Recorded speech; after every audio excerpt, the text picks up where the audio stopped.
तो देखिए, लोकसभा में आज आर पार का घमासान होना है। वजह है लोकसभा अध्यक्ष का चुनाव, जिसके लिए पक्ष विपक्ष दोनों ने अपनी अपनी तैयारियां पूरी कर ली है और इसके चलते इस बार जो 72 साल पुरानी परंपरा है वो टूटने जा रही है। एनडीए की बात की जाए तो एक बार फिर से ओम बिरला पर भरोसा जताया गया है, उन्हें अपना उम्मीदवार एनडीए ने बनाया है। तो वहीं दूसरी तरफ इंडिया गठबंधन ने के सुरेश को अपना उम्मीदवार बनाया है। सभी दलों ने अपने अपने सांसदों को व्हिप जारी कर दिया है, बस मौके का इंतजार है।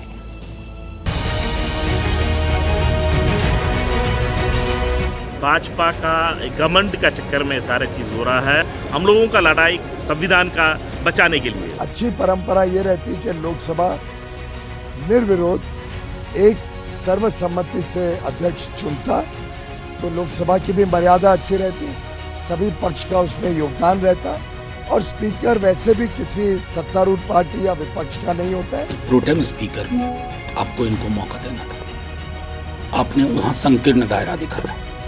क्या वजह है? क्या सुरेश जी की सामाजिक पृष्ठभूमि, जातिगत पृष्ठभूमि से आपको परेशानी है? इंडी गठबंधन स्वभावतः ब्लैकमेलर है। आप एक प्रोफेशनल ब्लैकमेलर की तरह चाहते हैं कि जब हम अध्यक्ष पद की घोषणा करें तो उपाध्यक्ष का भी हम वादा करें। जो हिंदुस्तान के इतिहास में 72 सालों में नहीं हुआ, जिस परंपरा और आपसी सौहार्द की मिसालें पेश की जाती थी, वो 18वीं लोकसभा आते आते धराशायी हो गई हैं। स्पीकर पद के लिए एनडीए की तरफ से एक बार फिर ओम बिरला का चेहरा सामने आया, तो डिप्टी स्पीकर की जिद पर अड़े विपक्ष ने भी कांग्रेस के सुरेश को स्पीकर के लिए उम्मीदवार बना दिया। ये वही के सुरेश हैं जो 18वीं लोकसभा में सबसे वरिष्ठ हैं, 8वीं बार के सांसद हैं और इंडिया गठबंधन जिन्हें प्रोटेम स्पीकर बनाने की मांग पर अड़ा था। हर कोई चाहता था कि स्पीकर का फैसला सर्वसम्मति से हो, कांग्रेस भी इस पर राजी थी, लेकिन पेच फंस गया डिप्टी स्पीकर को लेकर। राजनाथ सिंह ने मल्लिकार्जुन खड़गे को 3 बार फोन भी किया, एनडीए के स्पीकर उम्मीदवार को समर्थन देने की अपील की, खड़गे राजी भी हो गए, लेकिन साथ में शर्त ये रख दी कि डिप्टी स्पीकर का पद विपक्ष को दिया जाए। जब राजनाथ सिंह का कोई जवाब नहीं आया तो इंडिया ब्लॉक ने प्रत्याशी उतार दिया। राजनाथ सिंह जी ने खड़गे जी से कहा, देखिए आप हमारे स्पीकर को सपोर्ट कीजिए। ऑपोजिशन, पूरी ऑपोजिशन ने कहा है, हमने सब से बात की है, पूरे ऑपोजिशन ने कहा है कि हम स्पीकर को सपोर्ट करेंगे, मगर कन्वेंशन ये है कि डेप्यूटी स्पीकर ऑपोजिशन को मिलना चाहिए। राजनाथ सिंह जी ने कहा था कि वो खड़गे जी को कॉल रिटर्न करेंगे। अभी तक राजनाथ सिंह जी ने खड़गे जी का कॉल रिटर्न नहीं किया। नरेंद्र मोदी जी कहते कुछ हैं और करते कुछ हैं, यही इनकी फॉर्मूला है, यही इनकी स्ट्रेटजी है और इनको ये बदलना ही पड़ेगा। खड़गे जी अपना सीनियर लीडर हैं, उनका सम्मान करता हूँ, उनसे 3 बार बारी। स्पीकर के पेच को सुलझाने की कोशिश आखिरी वक्त तक हुई। कांग्रेस महासचिव केसी वेणुगोपाल ने राजनाथ सिंह से मुलाकात भी की, लेकिन बात नहीं बन पाई। हम भी चाहता है स्पीकर पोजीशन में यूनानिमस सिलेक्शन होना चाहिए, हम भी चाहते हैं, but provided they should agree for deputy speaker also, that is a convention. सरकार का पद को लेकर के आज तक चुनाव नहीं हुआ और स्पीकर किसी एक पार्टी का नहीं होता है। स्पीकर पूरा सदन का संचालन करने के लिए एक सर्वसम्मति से बनाया जाता है।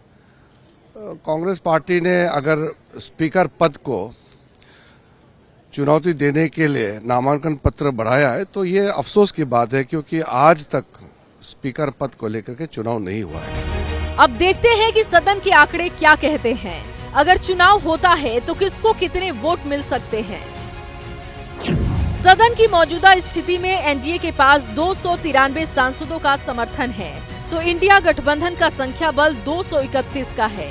वहीं अन्य 11 हैं, जबकि 7 सांसदों ने अभी तक शपथ नहीं ली है, लिहाजा वो वोट नहीं कर पाएंगे। ऐसे में जीत के लिए 268 सांसदों का समर्थन चाहिए, जो ओम बिरला के पक्ष में जाता दिख रहा है। ओम बिरला हमारे दोस्त है ना, अच्छी दोस्ती है। 11 o'clock टाइम है, before 11 o'clock tomorrow government side conciliation और कंसेंसस तैयार करने के लिए चुनाव को अवॉइड करने के ओके, आप ये कह रहे हैं कि अगर चुनाव से पहले तक गवर्नमेंट डिप्टी स्पीकर पर राजी हो जाती है तो आप विड्रॉ कर लीजिए? You are ready to withdraw? बिल्कुल। But government have to promise on deputy speaker. Yes. India गठबंधन को पता है कि उसके पास जादुई आंकड़ा नहीं है, लेकिन वो मैदान से फिलहाल हटने को तैयार नहीं दिख रहा। के सुरेश को उम्मीदवार बनाने का फैसला जब हुआ तो कई सहयोगी दलों से सलाह मशविरा नहीं किया गया। टीएमसी ने तुरंत आपत्ति भी जताई, लेकिन मौके की नजाकत को समझते हुए गठबंधन की बैठक बुलाई गई।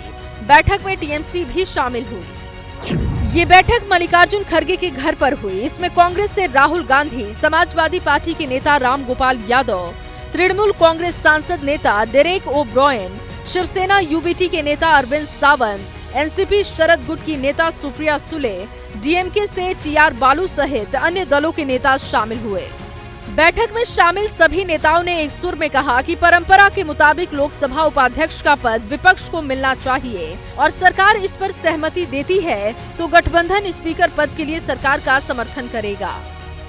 बीजेपी और कांग्रेस ने अपने सांसदों के लिए व्हिप जारी कर दिया है। आज सुबह 11 बजे से कार्यवाही खत्म होने तक सदन में मौजूद रहने को कहा है। इंडिया गठबंधन ने स्पीकर पद के लिए उम्मीदवार भले उतार दिया, लेकिन मालूम उसे भी है कि इस लड़ाई को जीतने के लिए उसके पास पर्याप्त संख्या बल नहीं है। हालांकि संदेश साफ है कि अब विपक्ष को मिलने वाले हक से समझौता बिल्कुल नहीं होगा।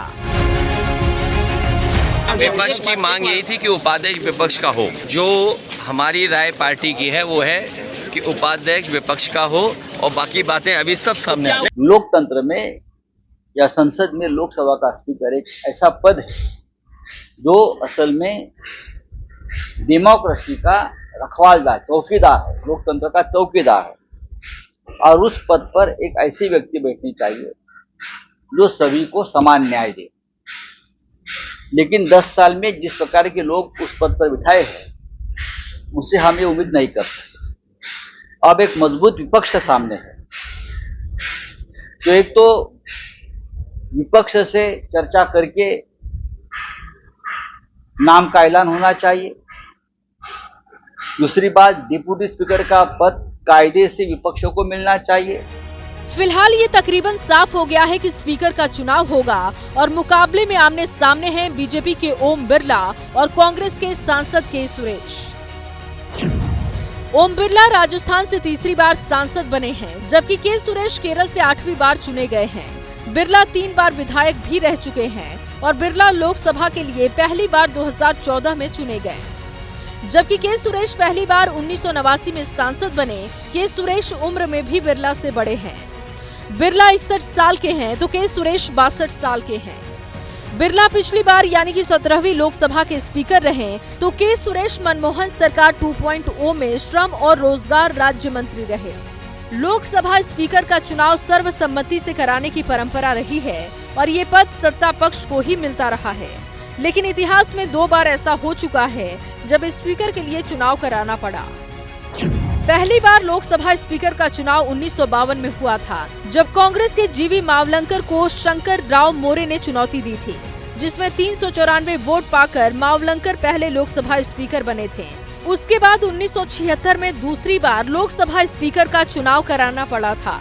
दरअसल ये उपचुनाव था जिसमें जनसंघ के जगन्नाथ राव जोशी ने कांग्रेस के बलिराम भगत को चुनौती दी थी, लेकिन बलिराम भगत 344 वोट हासिल कर स्पीकर बने थे। ओम बिरला का स्पीकर बनना तकरीबन तय है और वो लगातार दूसरी बार स्पीकर बन जाएंगे।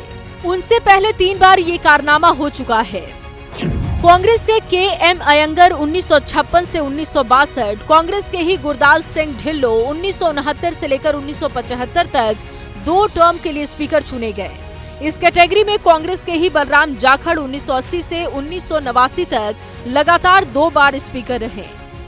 आज जैसे ही लोकसभा की कार्यवाही शुरू होगी, सबसे पहले स्पीकर पद के लिए मतदान होगा और इस मतदान में विपक्ष कम से कम 2 बातों को साफ कर देगा। पहला ये कि सरकार को सदन के भीतर हर कदम पर परीक्षा देनी होगी और दूसरा ये कि मोदी सरकार के खिलाफ इंडिया गठबंधन के अलावा और कितने दल साथ खड़े हैं। Bureau report, ABP news.